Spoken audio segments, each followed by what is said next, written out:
Audits by both the Government Accountability Office and by the Inspector General for the Department of Justice, these studies have found significant shortcomings in the administration of grants to implement the goals of the 17-year-old Violence Against Women Act.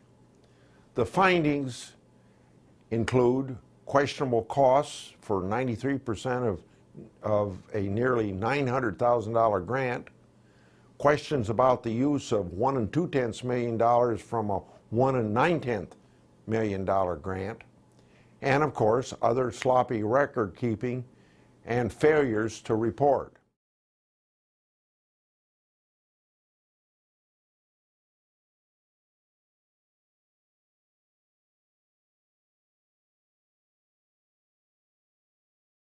I think that they don't actually know what's really going on the ground. Our programs serve 5,000 survivors a year. They answer 18,000 hotline calls. They are out there 24 hours a day, 7 days a week. They do it on almost no money. They do it with an enormous number of volunteers.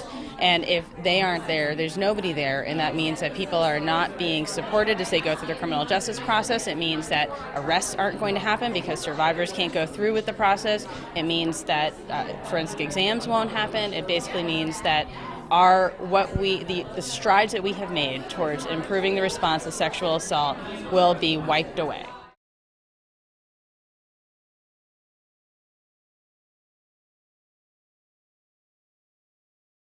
Every year we serve probably between 40 and 50 women. We've seen an increase in people in need of shelter, who are leaving abusive relationships, who have no money, no access to money, who need food, diapers, money to put gas in their car, everything. So we've seen an increase of situations that are pretty dire where people have children and no means to take care of them.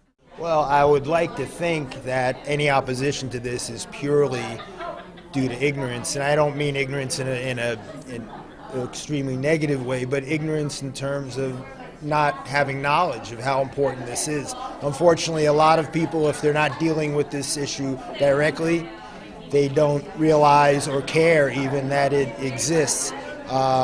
It's hard for me to imagine, no matter what your political affiliation is, if you really comprehended the degree to which this is a problem in our society, how you wouldn't support this bill.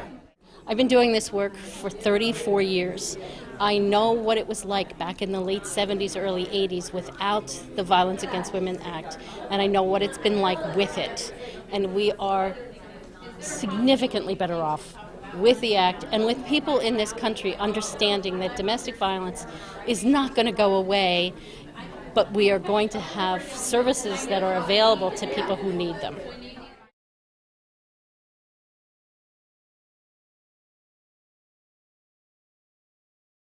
Women and children that we serve within the community are going to find themselves without housing, without education, without access.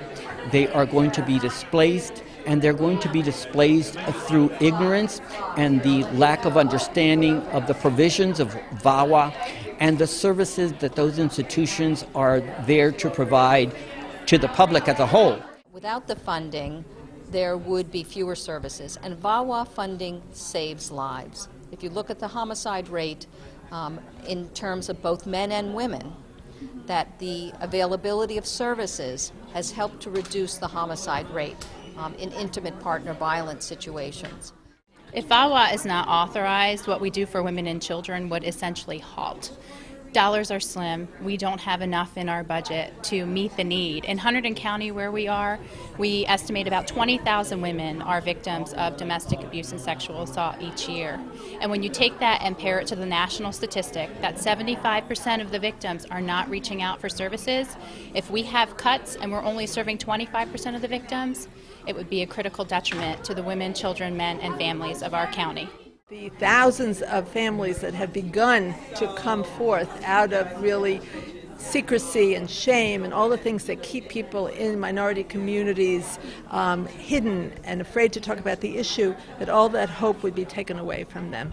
It would have disastrous implications. This is important stuff we're doing, and without it, You're going to see homicide. You're going to see women with no place to go. You're going to see them staying in these horrible relationships and see children growing up in this environment and only knowing violence as a way of life. And then what happens to them? What's the next generation going to look like? What's going to happen is if VAWA funding is severely lessened, then there'll be nowhere for these victims to go, nowhere to take their children, and this crime is going to increase because they're going to choose to stay at home, not report it. The abuse will continue.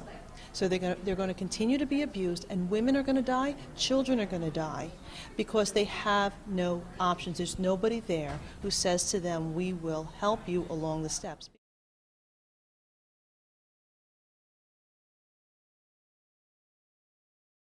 Today, 11 children are going to be orphaned because of intimate partner violence and domestic violence.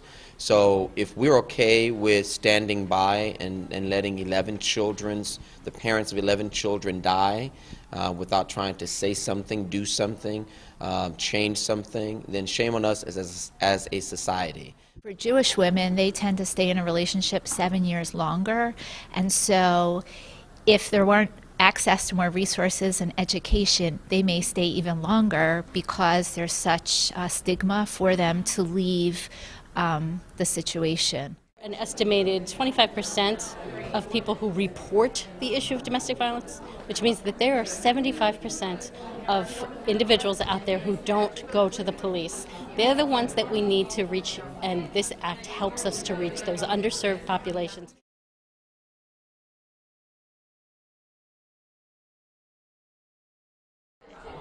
I'd like them to be able to look in the eyes of a victim and her family in the moment of crisis and say, you're not worth this money.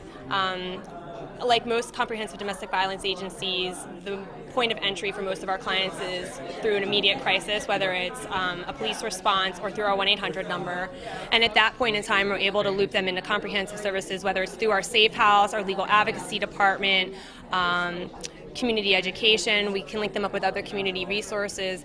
And so the most important thing for someone who thinks that VAWA is not a good use of our funding is to be able to look at what we're able to do with this little bit of funding and how we're able to leverage it to provide access to a wealth of community resources that in the long run actually reduces the amount of money we're spending. Senator Menendez is taking an incredible leadership role here in helping us know that there's a voice in Washington who can actually represent the interests of all victims of domestic violence. We know that this is an intergenerational problem, and that if we do not look at really trying to interrupt the causes of domestic violence at its most basic place, that it will continue and have impact forever. Violence against women is violence against everybody. You know, you can't just look at this as a women's issue. This touches every family in America in one way or another. Your mothers, your daughters, your sisters, it's personal. I mean, I always talk about the fact that the only criteria that a person needs to have in order to be at a very high risk for becoming a victim is being a woman. So it affects everybody. And by cutting this, you are cutting out essential services to hundreds of thousands of women and children in this country and in this state. And I can't say enough. No, that is not about really just the agencies, and it's about the funding for the victims. We want to be able to keep that at the forefront. It's about the victims and their families and being able to make sure that the funding that they need in order to be able to provide the services across the state are not cut.